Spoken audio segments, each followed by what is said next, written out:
मी उमेदवार आहे. माझ्याबद्दल सोशल मीडियावर काही दिवसापासून दिसत आहे की रामराज्य येणार आहे, रामराज्य. तर म्हणजे ते कुठेतरी पावती देत आहेत का की मागच्या 10 वर्ष सोलापुरात रावण राज्य होतं. सोशल मीडियावर किंवा जे काही चाललं आहे एकंदरीत मला असं शंका येते की येणारे जे 30-35 दिवस आहेत ते माझ्यावर, माझ्या कुटुंबियावर वैयक्तिक आरोप, चुकीचे आरोप करण्याची शक्यता मला वाटते.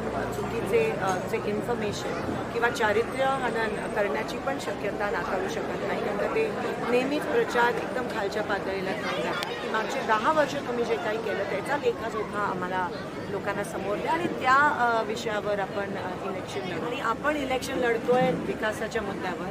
लोकशाही पद्धतीत अशीच इलेक्शन लढले गेले पाहिजे. महागाई कमी झाली नाही, पाण्याची टंचाई, रेशन दुकानात माल नाही, नोकरी नाही, विमानसेवा सुरू नाही झाली, ह्या मुद्द्यांवर कुठेतरी येऊन बोलण्यापेक्षा वेगळीकडेच घेऊन जातात.